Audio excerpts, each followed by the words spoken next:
Il a eu le mérite d'être le chorégraphe de plusieurs événements spéciaux, dont les Coupes du Monde de football en 2006 et en 2010, les 6 containers de la Côte d'Ivoire en 2010 et les Jeux de la francophonie Abidjan 2017. En cette même année, il est nommé directeur du Ballet national de Côte d'Ivoire. Sa passion, sa curiosité et son souci de perfection l'ont emmené à côtoyer des grands chorégraphes du monde ainsi que des personnalités politiques à l'image du président de l'Assemblée nationale de la Côte d'Ivoire, son Excellence Guillaume Soro, à qui il voue une admiration sans équivoque. Et pourtant, rien ne présageait un tel destin glorieux. Il fallait vraiment s'appeler Georges Mamboy pour bénéficier de cet incroyable destin. Focus sur le petit danseur de masque vulcanisateur et aujourd'hui fierté nationale appelé Georges Mamboy.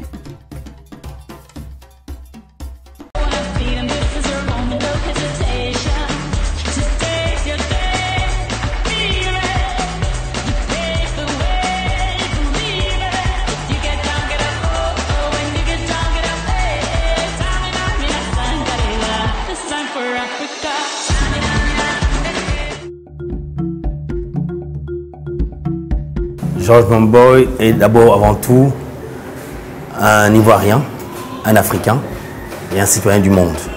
Mais précisément, il est né à Quibli. Pourquoi Quibli? Parce que c'était un des premiers camps de colons. Donc dans la langue oué, on dit Quibli, ça veut dire chez les Blancs. Donc voilà, donc je suis né là-bas, d'une famille royale. Mon grand-père était un des grands détenteurs de la société, sinon le grand roi des masques glas. Voilà.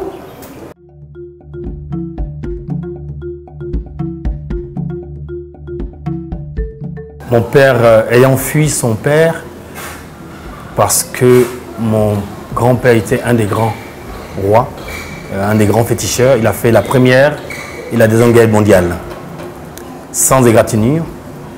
Mais il devait passer le pouvoir à mon père. Mon père a refusé, donc il s'est converti à l'islam. Il a fui le village de mon grand-père. Il est parti dans le village maternel qu'on appelle Quibli. Quibli, c'est mon village paternel. C'est le village maternel de mon papa. Donc de là-bas, quand je suis né, mon père, me voyant avec beaucoup de malformations, le cou long, les cheveux longs, les fesses pointues, dit ok, c'est pas difficile de le sacrifier celui-là. Donc il m'a donné comme un sacrifice, on va dire, pour le remplacer auprès de mon grand-père pour prendre la succession de mon grand-père. Donc c'est ainsi que, avec les malformations, je n'arrivais pas à m'asseoir, je n'arrivais pas à manger bien. Ma mère était dans tous ses soucis. Et donc du coup, une femme qui s'appelle Keïssa Klia, qui est venue du village voisin, est venue, elle a fait un songe sur moi. Et donc du coup, elle a dit, ce garçon s'appellera Mamboy. Mamboy qui veut dire le dernier recours, le baobab, protecteur, l'héritier. Donc à partir de là, elle a demandé à ma famille de m'emmener à l'initiation. Donc j'ai fait l'initiation et c'est à partir de l'initiation que j'ai appris tout ce que j'ai appris aujourd'hui, tout ce que je connais aujourd'hui. Donc voilà. Et Mamboy, de là, il a fait tous les petits ballets. D'abord, il a commencé d'abord par l'école jusqu'au CM2. Arrivé au CM2, j'étais premier de la classe jusqu'au CM2. Mais arrivé là-bas, je ne voyais plus rien. Prendre un stylo, c'est un problème à me tremble. Mais l'âme coule, je ne pouvais rien voir. Mon père peinait, il m'a enlevé à l'école, donc je suis resté à côté de lui. Je l'ai assisté en tant qu'apprenti maçon. Et jusqu'à ce que il vieillisse. Et il m'a dit non, j'en ai marre, mon fils, vas-y, va faire ton aventure. C'est comme ça que je suis arrivé à Abidjan. Donc j'ai commencé par la mécanique. Et un jour, j'ai vu Taïba en train de chanter à la télévision de mon quartier. J'ai marché jusqu'à la RTI. Malheureusement pour moi, quand j'arrivais, elle a fini. Je l'ai suivie jusqu'à chez elle. Et je me suis présenté. Elle a dégagé ses fauteuils. Elle m'a dit de danser. J'ai dansé. Elle était morte de rire. Elle m'a présenté à Kwame Black Show, Père son âme, qui aujourd'hui m'a appris beaucoup de choses. Et à partir de là, j'ai fait le ballet national à l'époque, Xuman Koli. Et c'est là que j'ai rencontré un des danseurs de chez Alvin Alley, un danseur américain, qui m'a amené aux États-Unis. L'histoire a commencé comme ça. Une belle formation aux États-Unis.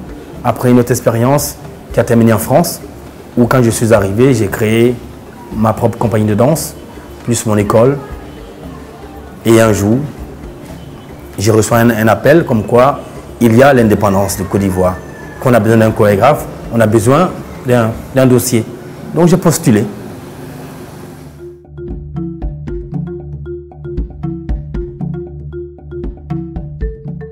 J'ai envie d'abord de dire merci, un grand merci au ministre Maurice Kwaku Bandama, qui a vraiment cru en moi et qui m'a confié avec foi la direction du ballet national.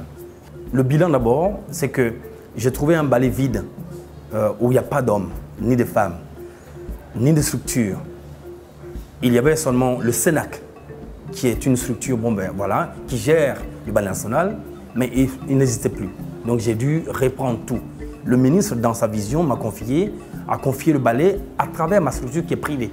Donc ce Monde Plus, qui est spécialisé dans l'événementiel, dans la création des spectacles. Donc aujourd'hui, le ballet est géré par une structure privée. Et ce qui est vraiment génial, je trouve. Et les perspectives, c'est une tournée sur le plan national, une tournée sur le plan international, avec des partenariats des plus grands ballets du monde. Et que je vais aussi inviter, puisqu'aujourd'hui, le ballet bénéficie des gratuités pour avoir une salle, j'allais dire, au palais de la Culture. Donc à partir de là, je peux aussi inviter le ballet de France, le ballet des États-Unis, le ballet Russie, ainsi de suite. Eux aussi peuvent m'inviter. Donc c'était une monnaie d'échange très forte.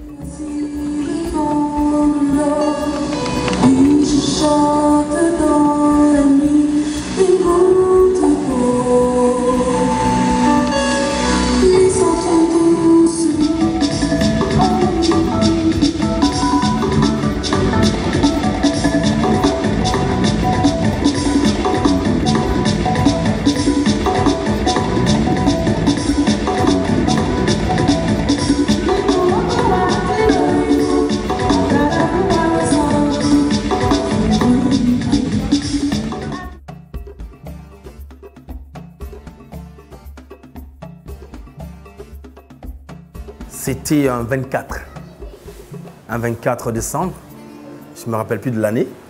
Pour vous dire tout, en réalité,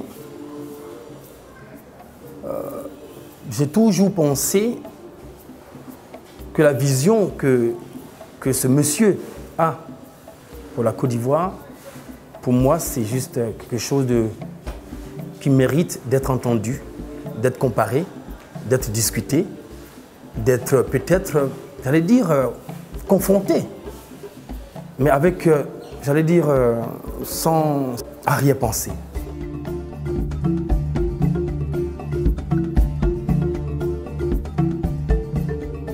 Ma femme et moi, on a eu l'honneur d'avoir ce beau cadeau pendant le réveillon, un des réveillons que le PAN nous a offert, un magnifique restaurant, un dîner de rêve, un dîner où frères et sœurs se parlaient, où on était entre frères, un dîner où on mangeait tout simplement, où ce qui était vraiment touchant, c'est qu'il parlait à haute voix et il parlait des problèmes politiques, mais à haute voix. Et j'étais presque gêné, mais parce que lui, il était sincère. Il me disait non, mon boy. Vous voyez, c'est ce moment-là, je garde encore. Et la dernière fois que j'étais aux États-Unis, j'en ai parlé avec un ami. J'ai dit, vous savez, quelqu'un qui ment ne peut pas parler à haute voix dans un endroit où il ne connaît pas. Et ça m'a marqué jusqu'à présent et j'en parle encore.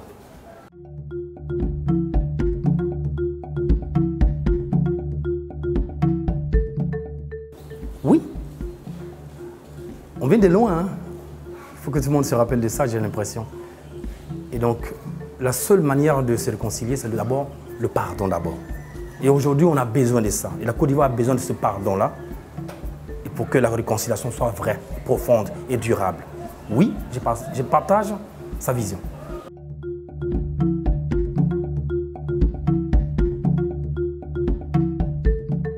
C'est des jeunes qui gèrent cette télé-là. Et elle est toute fraîche, elle est toute jeune et toute dynamique. Et c'est ce que je retiens. Et ce que je retiens, c'est que ça propulse, c'est-à-dire que c'est une vision libre, c'est une liberté d'expression. Et ce que je retiens, et je retiens tout simplement que bon, ben, je ne retiens même pas, je veux que ça continue. Voilà. une Afrique des couleurs, une Afrique des rythmes, Afrique des senteurs. Bon spectacle, voici la féerie de Georges Monboy.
La parole danse, le geste ment pas.